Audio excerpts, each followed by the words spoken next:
Good morning my dear friends. मैं OP sir Lakshya Career Foundation के online video class में आपका हार्दिक स्वागत करता हूं। डियर फ्रेंड्स, प्रीवियस वीडियोस में हमने सेट थियरी के अंतर्गत आने वाले उन समस्त क्वेश्चनों का कलेक्शन किया है और उनका सॉल्यूशन आपको प्रोवाइड करने का प्रयास किया है। मुझे उम्मीद है कि आपको वो निश्चित रूप से पसंद आई होगी। डियर फ्रेंड्स, आप इतने अननोन नहीं हैं, आप जेन्युइन हैं, आप पीजी हैं, आप यूजी हैं और हायर योग्यताओं को धारण करने वाले हैं, तो डेफिनेटली आपको पढ़कर ये लग रहा होगा कि जो हमने क्वेश्चन के अकॉर्डिंग उसका डिस्क्रिप्शन देने का प्रयास किया है उसको आप बखूबी समझते होंगे, अंडरस्टैंड करते होंगे और वो आपके लिए काफ़ी ज़्यादा एडवांटेज और बेनिफिशियल साबित होगा। डियर फ्रेंड्स, ऐसे ही क्वेश्चनों का और भी जो आपकी परीक्षा के लिए ज़्यादा इम्पॉर्टेंट हैं उनका कलेक्शन मैं आज इस वीडियो में लेकर वंस अगेन उपस्थित हुआ हूं और मुझे पूरी उम्मीद है कि आप इसमें भी अपना इंटरेस्ट अवश्य लेंगे।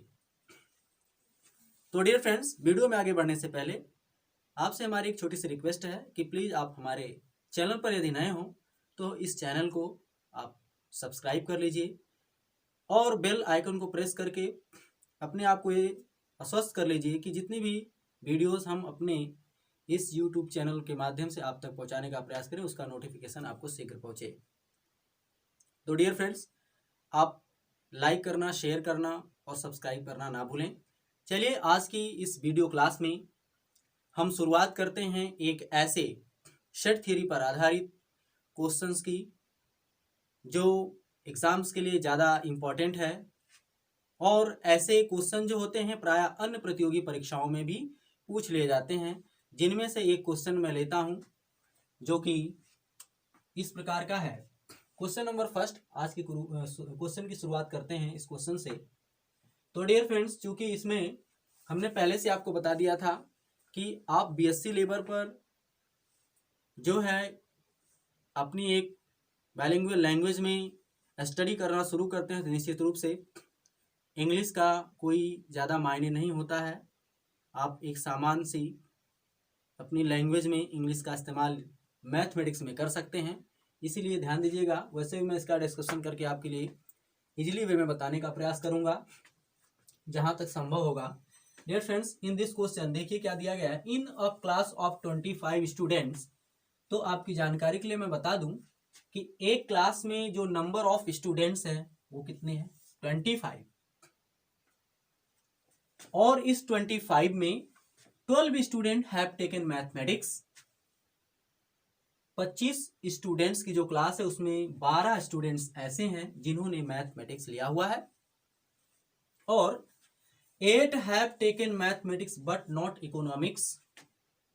लेकिन 8 ऐसे स्टूडेंट्स हैं जिन्होंने मैथमेटिक्स लिया है लेकिन इकोनॉमिक्स वाली सब्जेक्ट नहीं लिया है।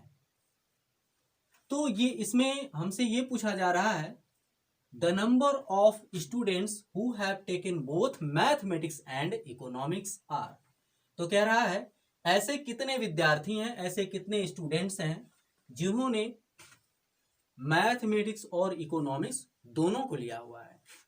और हमारे लिए कंडीशन अप्लाई करने के लिए दे दिया है assuming each student have taken at least one subject, means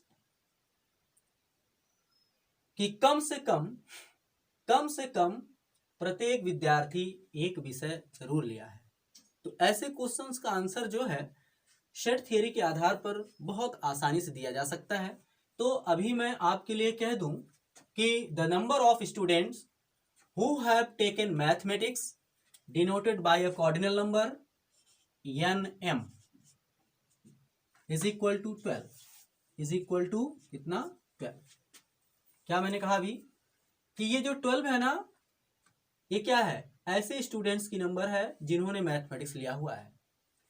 और यहां ये क्या बात कर रहा है, 8 students have taken mathematics but not economics. 8 ऐसे स्टूडेंट्स की नंबर है जिन्होंने तो मैथमेटिक्स लिया बट क्या लिया, इकोनॉमिक्स नहीं लिया। बट इसको हम अपने सेट थ्योरी के अंतर्गत कैसे रिप्रेजेंट करते हैं, यदि क्या हो कि ये जो हो इकोनॉमिक्स सब्जेक्ट को रिप्रेजेंट करता होगा तो मैं लिख सकता हूँ according to the set theory. कैसे? नंबर ऑफ स्टूडेंट्स किनकी, जिन्होंने मैथमेटिक्स को क्या किया है, लिया हुआ है, बट इकोनॉमिक्स को नहीं लिया। तो इसको हम सेट थियरी के अंतर्गत कैसे लिखते हैं? N M intersection A dash. यही डियर फ्रेंड्स कितना है? 8 है। तो हमसे क्या पूछा जा रहा है? The number of students who have taken mathematics and economics, जिन्होंने दोनों सब्जेक्ट लिया है। इसका अर्थ ये कि हमसे ये पूछना चाहता है कि एन इंटरसेक्शन, देख रहे हैं, N M intersection E is equal to what, ये पूछना चाहता है मुझसे। तो जरा आप once again recall yourself, जरा एक बार अपने आप को याद करवा लीजिए, रिमाइंड कर लीजिए कि जब मैं बोल रहा था कि सम इम्पॉर्टेंट रिजल्ट्स जो हैं बेस्ड ऑन सेट थियरी, इस पर मैंने इम्पॉर्टेंट महत्वपूर्ण रिजल्ट्स देने का प्रयास किया था। तो हमने वहां आपके लिए ये अवगत करवा दिया था।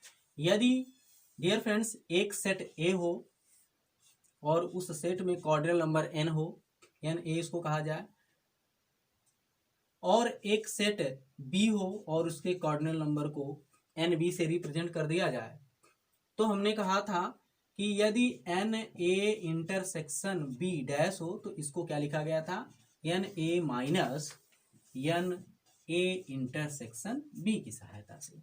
तो कुल मिलाकर ये जो पार्ट है, जरा देखिए इसी वे में कैसे इसको हम करते हैं। इसका अर्थ ये है कि हम इसको लिख सकते हैं N M intersection E dash is equal to कितने के इक्वल हो जाएगा? अकॉर्डिंग टू दिस फॉर्मूला क्या हो सकता है कि N M minus N M intersection E. अब ये उनकी संख्या है जिन्होंने मैथमेटिक्स लिया परंतु क्या नहीं लिया? इकोनॉमिक्स नहीं लिया। तो निश्चित रूप से ये संख्या कितनी है? 8 है। और एन एम का अर्थ ये है कि वो कौन से स्टूडेंट है जिन्होंने मैथमेटिक्स लिया, तो उनकी संख्या कितनी है? 12 है। अब हमसे पूछा गया कि लास्ट में मैथमेटिक्स और इकोनॉमिक्स दोनों लेने वाले स्टूडेंट्स की संख्या। जरा इसको अब यदि हम इसको क्या करते हैं, ट्रांसफर कर देंगे, तो निश्चित रूप से यहाँ कितना आएगा? -4 minus N M intersection E. तो अभी नेग्लेक्ट कर दें तो आपको पता चल गया होगा कि जो number of M intersection E है, मीन्स ऐसे स्टूडेंट्स की संख्या जिन्होंने मैथमेटिक्स के साथ साथ इकोनॉमिक्स को भी लिया हुआ है, तो वो कितनी नंबर्स हो जाएंगे? उसकी 4। तो यही आपका करेक्ट आंसर माना जाएगा उस ऑप्शन में जहां पे क्वेश्चन दिया गया होगा। ठीक ना डियर फ्रेंड्स? देखा भी आपने? तो ऐसे क्वेश्चन का आंसर इस प्रकार से फाइंड आउट करते हैं।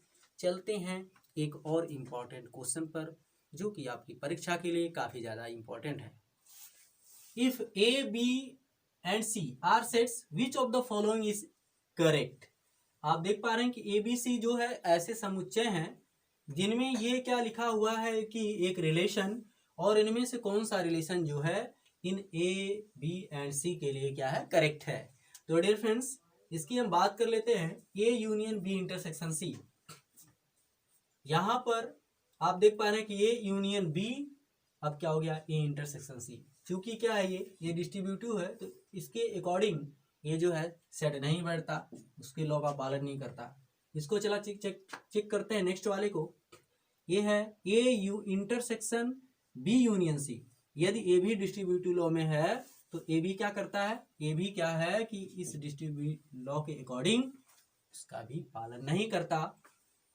इसकी बात कर लें, ए इंटरसेक्शन, फिर उसके बाद किसके साथ? बी इंटरसेक्शन सी के साथ। अब ये लिखा हुआ कि A intersection B and intersection C, तो आप देख रहे हैं this is the right answer of this given question. क्यों? क्योंकि ये जो लॉ लगा है किसके अकॉर्डिंग? ये है एसोसिएशन, एसोसिएटिव लॉ के अकॉर्डिंग लगा है। देख पा रहे हैं? तो इसमें से जो कौन सा रूल लग गया भाई?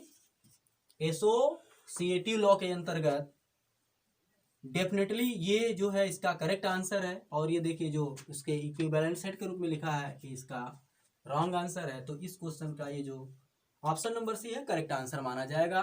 कब? जब हम एसोसिएटिव लॉ का इसमें यूज करेंगे तब। देखा डियर फ्रेंड्स आपने? अब चलते हैं नेक्स्ट इंपॉर्टेंट क्वेश्चन पर, जो कि इस प्रकार का दिया गया है क्वेश्चन नंबर 3 में। If A equal to this, B equal to this and C equal to this, then क्या है वैल्यू ऑफ दिस, इसकी वैल्यू हमको निकालना है। तो पहले हम ये आइडेंटिफाई कर लेते हैं कि जो सेट ए है इसमें कौन कौन से एलिमेंट इंक्लूड हैं। तो इसमें डियर फ्रेंड्स लिखा है ना, according to the property or set builder method X such that X, means इसमें आने वाले जो प्रत्येक इसके एलिमेंट्स हैं वो कैसे हैं, 5 से, देख रहे हैं आप 5 से क्या है छोटे हैं। लेकिन इसमें जो एलिमेंट्स हैं सब के सब कौन है, एक नेचुरल नंबर है। तो 5 से छोटे होने का अर्थ क्या होता है बताइए हमको। 5 से छोटा कौन होगा 4, 4 से छोटा कौन होगा 3, 3 से छोटा 2, 2 से कौन होगा 1। अब नेचुरल नंबर है तो नेचुरल नंबर जो है सबसे छोटी कौन सी होती है 1। तो इसलिए सेट ए के कलेक्शन में कौन से एलिमेंट्स हो गए 1 से लेकर 5 तक की सभी प्राकृतिक संख्याएं। चूंकि मैं इंटरवल भी आपको पढ़ा चुका हूं तो ये क्लोज इंटरवल के अंतर्गत है, जिसमें इस पॉइंट को भी हम इंक्लूड कर लेते हैं इनके कलेक्शन में। सेकंड कलेक्शन की बात करें, मीन सेट की बात करें, तो इसमें आप देख पा रहे हैं कि x की जो वैल्यू है ना, जो सभी प्राकृतिक संख्याएं हैं वो 10 से लेकर कहाँ तक हैं छोटी हैं। तो कुल मिलाकर मैं बात करूं 10, 9, 8, 7, 6, 5, 4, 3, 2 एंड 1। तो इसका अर्थ ये हुआ कि जो सेट बी में नेचुरल नंबर है वो 1 से लेकर कहाँ तक की हैं 10 तक की। और सेट सी की बात कर लें तो इसमें जो x की वैल्यू है ना वो भी क्या है एक नेचुरल नंबर, मीन्स रिलेशन में जो किसके साथ है नेचुरल नंबर के साथ उस एलिमेंट का, बट वो एलिमेंट्स है किधर 2 से बड़ा है 6 से छोटा है। तो मतलब क्या है 2 से बड़ी जो नेचुरल नंबर होती है वो 3 है, और 3 से बड़ी कौन है 4 है, 4 से बड़ी कौन है 5 है, बट 6 से छोटी चुननी थी। तो इसका मतलब इसके कलेक्शन में 3, 4, 5 यही वाले एलिमेंट्स क्या हैं विद्यमान रहेंगे। चूंकि एक ऐसा है इंटरवल है ओपन इंटरवल है, तो यदि हमारे पास ए बी सी 3 सेट मौजूद हैं तो डेफिनेटली हम इसकी वैल्यू फाइंड आउट कर सकते हैं। डियर फ्रेंड्स, हमें वैल्यू फाइंड आउट करना है, ए का डिफरेंस देना था किन लोगों के साथ, बी इंटरसेक्शन सी के साथ। तो ए में कौन कौन देखिए कौन कौन से एलिमेंट्स हैं 1, 2, 3, 4, 5। तो dear friends B intersection C means B और सी में कॉमन एलिमेंट्स कौन कौन है 3, 4, 5। तो कौन कौन मैं लेने वाला हूं 3, 4, 5, 3, 4, 5 according to the property of intersection, यही ना डेफिनेटली इसके कलेक्शन में आएंगे। अब यदि ए के कलेक्शन में से बी इंटरसेक्शन सी से बनने वाला जो नया कलेक्शन था इसमें से अगर इसका हम डिफरेंस फाइंड आउट कर लें तो आप देख पा रहे हैं ये दोनों हैं, बट इसमें और कौन नहीं है देखें तो 1 एंड 2। तो 1 एंड 2 जो है इनसे प्राप्त होने वाला एक नया कलेक्शन है। तो इसलिए here is given 4 alternate answer A B C D. तो इसमें फाइंड आउट कौन सा जो ऑप्शन नंबर सी है बिल्कुल करेक्ट आंसर माना जाएगा इस दिए गए क्वेश्चंस का। तो डियर फ्रेंड्स ऐसे ही फाइंड आउट करते हैं इन दिए गए क्वेश्चनों में, सब कुछ अच्छे से याद रखते हुए। तो डियर फ्रेंड्स हमारे साथ आप बने रहिएगा, इससे भी महत्वपूर्ण क्वेश्चन अभी हम फिर से सेलेक्ट करते हैं। चलते हैं नेक्स्ट क्वेश्चन। तो dear friends important question number 4, ये ऐसे क्वेश्चंस हैं जो टीजीटी पीजीटी के एग्जाम में किसी ना किसी सेट में डेफिनेटली इसको पूछा गया है, इसलिए इनकी जो पॉसिबिलिटी है एग्जाम में पूछने की काफ़ी ज़्यादा बढ़ जाती है। तो इसीलिए ऐसे क्वेश्चन का जो सॉल्यूशन है मैं आपको डिस्क्राइब करके बताने का प्रयास कर रहा हूं, तो प्लीज़ आप हमारे साथ बने रहिएगा। देखिए, let n U equal to 700 n A equal to 200 N B equal to 300 and n A intersection B equal to 100। Then the find out the value of किसकी n A complement of A intersection complement of B, means A dash intersection B dash की वैल्यू हमसे पूछ रहा है। तो यदि हम अपनी प्रीवियस वीडियो में, मैं अपनी प्रीवियस वीडियो की बात कर लूँ जहाँ पे हमने प्रॉपर्टी ऑफ कॉम्प्लीमेंट पढ़ा था, यदि आपको उसका भी आपने जरा से भी ध्यान दिया होगा तो डेफिनेटली आप इसकी वैल्यू को फाइंड आउट करने से पहले आपके माइंड में जरूर ये आएगा, कंसीडर आप करोगे कि जो ए कॉम्प्लीमेंट ऑफ ए होता है and complement of B means A, देख पा रहे हैं, ए डैश और इंटरसेक्शन बी डैश, इसमें जो नंबर ऑफ एलिमेंट होती है वो किसके इक्वल होती है, ये होती है एन यू माइनस कितना होता है एन ए यूनियन बी के इक्वल। अब इस क्वेश्चन में जो है कि एन ए यूनियन बी तो कहीं नहीं दिया गया, तो हमें आवश्यकता पड़ती है, इसका मतलब है कि हमें जो number of elements in A union B हैं उसको फाइंड आउट कर लें। तो वी नो दैट, क्या हमको पता है, we know that N A union B क्या होता है, N A plus N B minus N A intersection B. N equal to what 200, N B equal to what 300 minus 100। अभी इसकी वैल्यू कितनी आएगी भाई, 400 आएगी।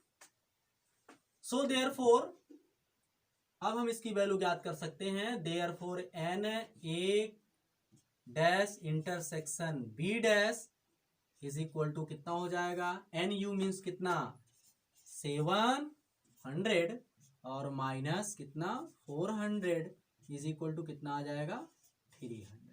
देखा आपने, ये इसका बिल्कुल करेक्ट आंसर माना जाएगा।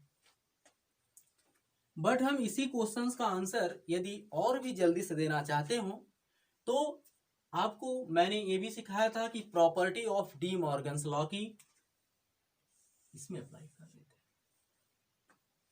जो property of D Morgan's law में है, यदि आपने उसको यहां पर इस्तेमाल कर दिया तो डेफिनेटली आप उसको क्या कर पाएंगे, ज्ञात कर पाएंगे। जैसे यदि ए डैश इंटरसेक्शन बी डैश की मैं बात कर लूं तो इसका अर्थ ये है कि हम पढ़ के आए हुए हैं कि चूंकि N A dash intersection B dash equal to क्या होगा, एन ए यूनियन बी का होल डैश, इसको आप पढ़ के आए हुए हैं।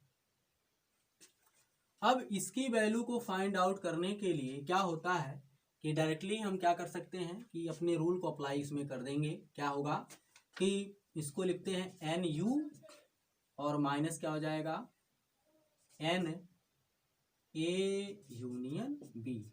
तो भी हम क्या कर सकते हैं, 700 में से एन ए यूनियन बी की वैल्यू जो कि 400 है उसको इसमें से क्या कर देंगे, सब्सट्रैक्ट कर देंगे, तो भी 300 आंसर हमको प्राप्त हो जाएगा। तो डियर फ्रेंड्स, देखा आपने, ऐसे क्वेश्चंस का आंसर आप क्या करेंगे कि इसी ढंग से देने का प्रयास करेंगे। डियर फ्रेंड्स, चलते हैं नेक्स्ट इंपॉर्टेंट क्वेश्चन पर जो कि आपके एग्जाम्स के लिए काफ़ी ज़्यादा इंपॉर्टेंट होते हैं। जैसे देखते हैं, for two elements A and B, दो ऐसे समुच्चय हैं ए और बी, तो इसमें जो ये हमारे लिए एक रिलेशन दिया हुआ है कि ए माइनस ब्रैकेट के अंदर ए माइनस बी की वैल्यू क्या होगी, इनमें से कौन सा जो ऑप्शन है वो करेक्ट माना जाएगा। तो मैं आपको पहले ये बता देता हूं, यदि हम प्रॉपर्टी अप्लाई करते हैं दो समुच्चयों के डिफरेंस की, तो क्या होता है, इस पार्ट को चेक करने के लिए कैसे, by using property of difference law की। तो सिंस ए माइनस बी मतलब ए और बी का जो डिफरेंस होता है इसको हम किसके इक्वल लिख सकते हैं, इसको लिख सकते हैं ए इंटरसेक्शन बी डैश के इक्वल लिख सकते हैं, है ना फ्रेंड्स। तो सो ए माइनस बी की वैल्यू को लिखने के लिए हम यही ना लिख सकते हैं कि अभी ए लिखेंगे और माइनस, अब इस वाले पार्ट को हम इसके अकॉर्डिंग लिख सकते हैं कि ये क्या हो गया, बताइए, ए इंटरसेक्शन बी डैश हो गया, है कि नहीं, ए इंटरसेक्शन बी डैश।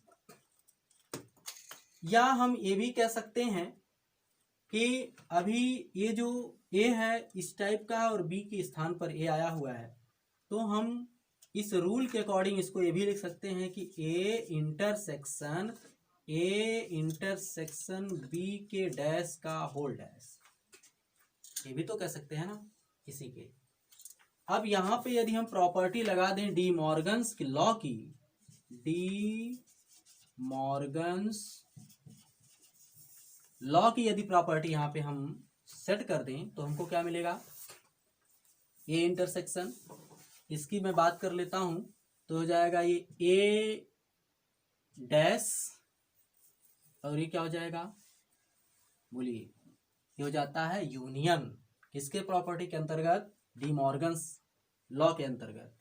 और अभी क्या आएगा कि ये बी डैश ऑलरेडी है, इसका अगेन डैश, तो जो इसको सॉल्व करने का हम और आगे प्रयास करते हैं तो हमको क्या मिलने वाला है कि ए डैश, और हम पहले से पढ़ के आए हैं कि कॉम्प्लीमेंट का कॉम्प्लीमेंट मीन्स किसी सेट के कॉम्प्लीमेंट का कॉम्प्लीमेंट क्या होता है, वही अगेन वो सेट फिर से प्राप्त हो जाता है। तो डियर फ्रेंड्स यहाँ पे हम ये कह सकते हैं कि जो यहाँ पे ए डैश है ना, ये कौन होगा, जो ये बी डैश का जो डैश है वो क्या हो जाएगा, ओनली बी हो जाएगा। यदि हम इसमें क्या करते हैं कि डिस्ट्रीब्यूटिव लॉ के अकॉर्डिंग इसका एक्सपेंशन करते हैं तो क्या कर पाएंगे, हम ये कर पाएंगे कि ए इंटरसेक्शन ए डैश, देख पा रहे हैं अभी आप,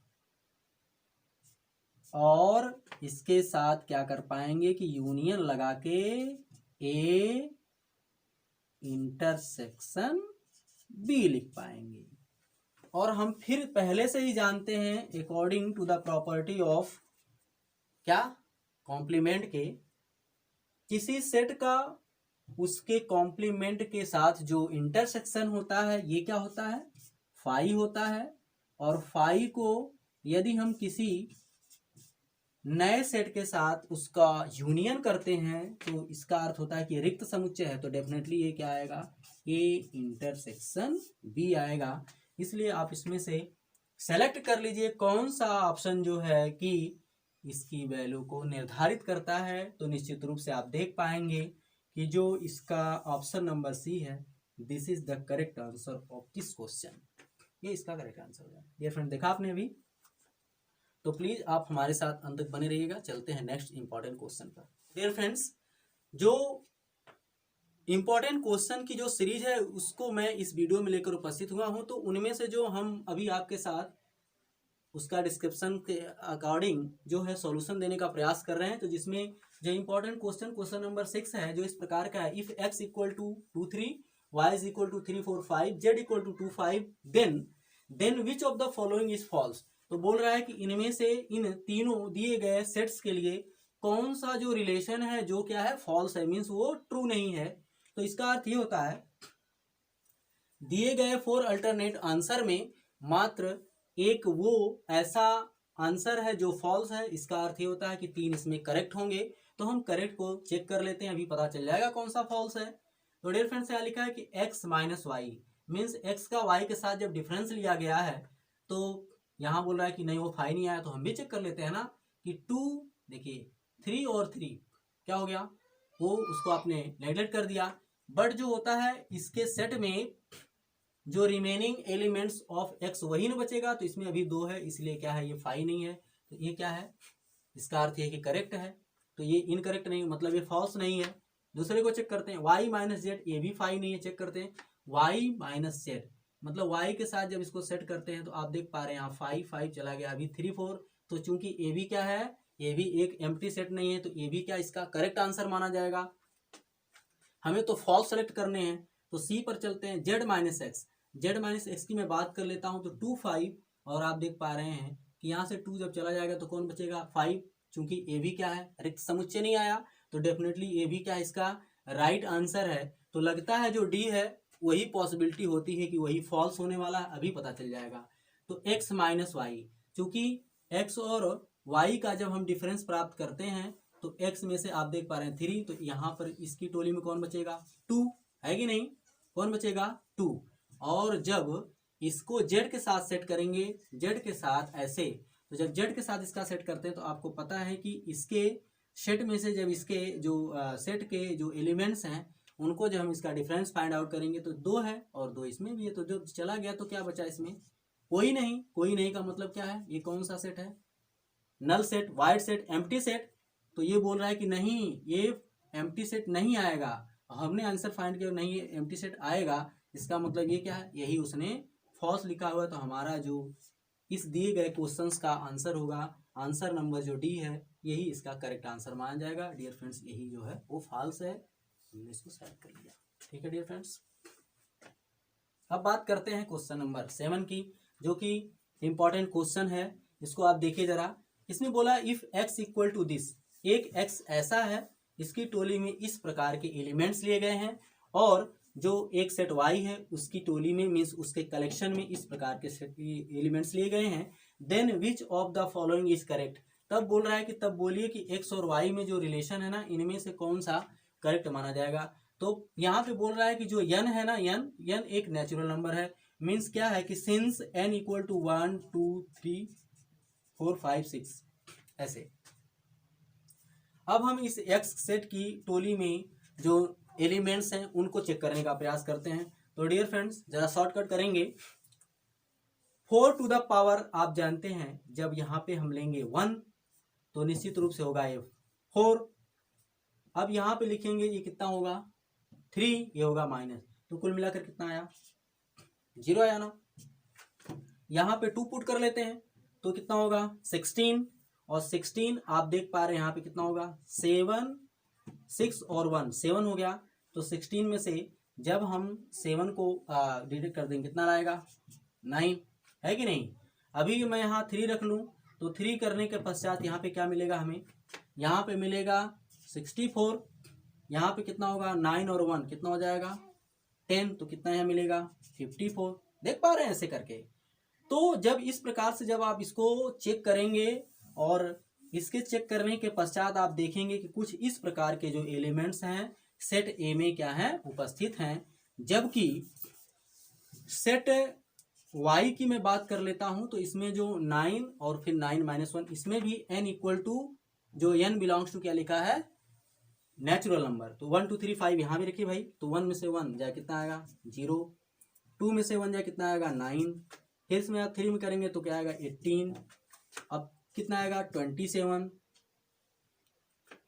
36 45 54 63 ऐसे डॉट डॉट करते हुए ये सेट जो है आगे की तरफ बढ़ रहा है। तो अब आप क्या करिए ना कि x और y के जो एलिमेंट्स हैं इनके बीच खुद से एक रिलेशन जनरेट कर लीजिए, अपने माइंड में कंसीडर कर लीजिए, आपको खुद पता चल जाएगा कि कौन क्या है।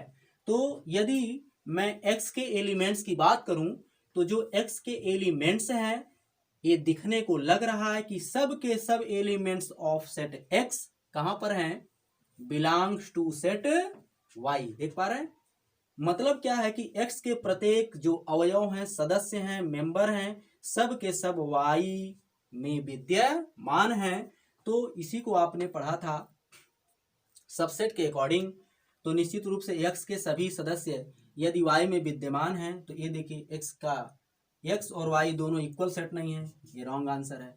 x आप देख पा रहे हैं इसका अर्थ हो गया कि x के सभी सदस्य y में विद्यमान है, तो ये क्या है जो इस क्वेश्चन का ऑप्शन नंबर बी है ये बिल्कुल करेक्ट माना है। ये देखिए क्या लिखा हुआ है y कह रहा है कि y के सभी सदस्य x में विद्यमान है, ऐसा है ही नहीं। और नन ऑफ दीज इसका मतलब है कि इसमें बोला इनमें से कोई नहीं, ये आप देख पा रहे हैं कि जो इसका ऑप्शन नंबर बी है ये बिल्कुल करेक्ट आंसर माना जाएगा। तो इसका मतलब है कि हेंस हमें लिख सकते हैं अतः जो x है वो सबसेट ऑफ क्या है y है, मीन्स इसका एक प्रॉपर सबसेट है। तो ये इसका करेक्ट आंसर है। डियर फ्रेंड्स चलते हैं नेक्स्ट क्वेश्चन पर। तो अगला क्वेश्चन नंबर 8 पर हम चलते हैं, देखते हैं इसको कि if p q and r 3 sets, आप देख पा रहे हैं कि p q एंड r जो है 3 सेट्स हैं, then which of the following is correct. तो बोल रहा है कि इन दिए गए जो रिलेशन में कौन सा ऐसा रिलेशन है जो क्या है करेक्ट है ना। तो ये जो रिलेशन दिया गया है बिटवीन पी क्यू एंड और, ये किस पर डिपेंड है, ये मैं बताया था आपको अपनी प्रीवियस वीडियो में, जब intersection and union of sets पढ़ा रहा था, तो उसी में इसको मैं इंक्लूड कर दिया था। जो प्रॉपर्टी होती हैं इनकी कभी कभी डायरेक्टली इन्हीं पर क्वेश्चन जो होते हैं परीक्षाओं में पूछ लिए जाते हैं। तो डियर फ्रेंड्स वही तो है ये सब। तो जरा देखते हैं, पी यूनियन और ब्रैकेट के अंदर है क्यू इंटरसेक्शन आर, जरा ध्यान दीजिएगा। अब यदि यहां पर जो है कि डिस्ट्रीब्यूशन लॉ लगाया गया है, तो निश्चित रूप से इसको लिखा जाएगा P यूनियन Q, ये तो करेक्ट है। और फिर उसके बाद इंटरसेक्शन P यूनियन R, देख पा रहे हैं, जबकि ये क्या लिख दिया P इंटरसेक्शन R, ये क्या है, उस प्रॉपर्टी के अकॉर्डिंग ये उस पर करेक्ट नहीं है। सेकंड को देखते हैं, यदि ये भी क्या है कि डिस्ट्रीब्यूटिव लॉ के अकॉर्डिंग है, तो P इंटरसेक्शन Q होना चाहिए, जबकि ये यूनियन है, तो ये तो पहले ही रॉन्ग हो गया। थर्ड ऑप्शन पर चलते हैं, P यूनियन फिर Q इंटरसेक्शन और, तो P यूनियन Q लिखा है, इंटरसेक्शन P यूनियन R, तो ये क्या है, ये निश्चित रूप से एक डिस्ट्रीब्यूटिव लॉ का पालन करता है। तो ये जो क्वेश्चन नंबर 8 का ऑप्शन नंबर सी है ना, ये करेक्ट आंसर है इसका। इसको भी चेक कर लेते हैं, P intersection Q union R है, तो P इंटरसेक्शन Q लिखा है सही। अभी यहाँ पर यूनियन है जबकि यहाँ पे इंटरसेक्शन कर दिया, तो डेफिनेटली ये क्या होगा, रॉन्ग ही होगा। तो यही करेक्ट आंसर माना जाएगा इस क्वेश्चन का। देखा डियर फ्रेंड्स आपने, इसीलिए मैंने आपको अपनी प्रीवियस वीडियो में ये अवगत करा दिया था, बता दिया था। प्रॉपर्टी बेस्ड जो क्वेश्चन होते हैं डायरेक्टली क्वेश्चन में पूछ ले जाते हैं, तो इसलिए इसको ध्यान में रखिएगा। चलते हैं नेक्स्ट इम्पोर्टेंट क्वेश्चन पर। डियर फ्रेंड्स जरा देखिए question number 9, if the set A has P elements and set B has Q elements, then the number of elements in A cross P। डियर फ्रेंड्स इस क्वेश्चन के बारे में जरा समझ लेते हैं कि ये एक ऐसा सेट है जिसमें नंबर ऑफ एलिमेंट्स जो है वो कितने हैं, P हैं। तो हम ये कह सकते हैं कि जो कार्डिनल नंबर ऑर्डर होगी A की, उसको हम डिनोट कर दें if N A is equal to P, है कि नहीं।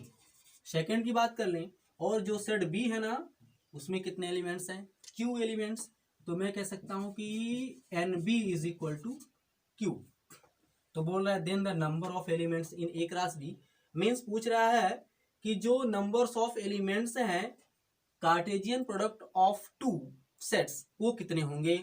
तो मैं आपकी जानकारी में बता दूं, the number of elements in A cross B, number of elements in A cross B। तो क्या होता है कि A में जितने एलिमेंट्स रहेंगे उनकी नंबर का, और B में एलिमेंट जो रहेंगे उनकी नंबर्स का आपस में यदि हम मल्टीप्लाई कर दें, तो यही क्या होता है, number of elements in A cross B, means Cartesian product of two sets. Dear friends यही इस क्वेश्चन का जो है आंसर होगा। तो ऐसे आप आंसर देने का प्रयास करिएगा, डेफिनेटली आपका सही हो जाएगा। नेक्स्ट इंपॉर्टेंट क्वेश्चन पर चलते हैं डियर फ्रेंड्स, क्वेश्चन नंबर 10 पर, जो कि ये ऐसे क्वेश्चनों का कलेक्शन है। मैं प्रायः बोलता रहा हूँ कि ये TGT PGT के किसी न किसी परीक्षा के सेट में निश्चित रूप से पूछे गए हैं, तो इसको आप मोस्ट इंपॉर्टेंट करके चलेंगे। Dear friends if U equal to 1 2 3 4 and 5, तो ये एक यूनिवर्सल सेट U दिया है, and A is equal to this and B is equal to this. आप देख पा रहे हैं A और B इस प्रकार के दो और सेट दिए गए हैं। तो बोल रहा है देन A इंटरसेक्शन B का होल डैश विल भी कितना होगा। तो A इंटरसेक्शन B पर यदि हम अपनी नजर डालते हैं, तो इसका जो है कॉम्प्लीमेंट पूछा गया हमसे। तो वैसे भी हम फॉर्मूले के अकॉर्डिंग जानते हैं कि सिंस A इंटरसेक्शन B का होल डैश जो होता है, इसको मैं लिख सकता हूं कि जो U है ना, ये U माइनस कितना हो सकता है, A इंटरसेक्शन B, मीन्स ये इंटरसेक्शन B हमें चाहिए ही चाहिए। तो कुल मिलाकर आप प्रॉपर्टी के अंतर्गत या मोस्ट इंपॉर्टेंट जो रिजल्ट्स ऑन सेट थियरी पर हैं, उन रिजल्ट्स के बारे में जरा जानकारी याद करिए कि सिंस क्या होता है कि यदि मैं उसको मैं फाइंड आउट करवाने का प्रयास करता हूँ, तो जो उस पर हम लोग लिखे थे कि यदि A intersection B find out करना है कार्डिनल नंबर में, तो क्या होता है ये जरा ध्यान दीजिएगा। तो कुल मिलाकर उसको हम जब फाइंड आउट करते हैं तो हमें ए इंटरसेक्शन बी चाहिए ही चाहिए। तो ए इंटरसेक्शन बी जब चाहिए तो यहाँ पे आप इन दोनों का फाइंड आउट कर लीजिए। क्या है A intersection B? A intersection B आप देख पा रहे हैं 6 6 ओनली 6 वाला एलिमेंट है, तो ये इंटरसेक्शन बी कितना हो गया? 6 हो गया, है कि नहीं? अब इस वैल्यू को यहाँ पे अगर हम पुट कर देते हैं तो कुल मिलाकर जब इस वैल्यू को इसमें पुट करते हैं तो कुल मिलाकर यू का एलिमेंट्स कौन कौन है? 1 2 3 4 5 6 और ये इंटरसेक्शन जो बी है ना वो क्या है? वो 6 है। तो निश्चित रूप से आप जान पा रहे होंगे कि जो नंबर ऑफ एलिमेंट्स होंगे वो किसके होंगे? इसके न होंगे। तो जाएगा 1 2 3 4 एंड 5। देखा आपने, ये आपका रिजल्ट है। यदि आप इसको थोड़ा सा और हट के सोचते हैं, जैसे कि यदि इसको आप अपने माइंड में फिट कर दिए हैं by applying the De Morgan's law, यदि हम डी मॉर्गन्स लॉ पे इसको अप्लाई कर दें, मीन्स ये इंटरसेक्शन बी का जो होल डैश होता है ना, ये किसके इक्वल आपने सीखा हुआ है? A dash inter union B dash, means A and B का कॉम्प्लीमेंट सेपरेटली करके उसका यूनियन कर देंगे तो भी रिजल्ट आपका वही आने वाला है।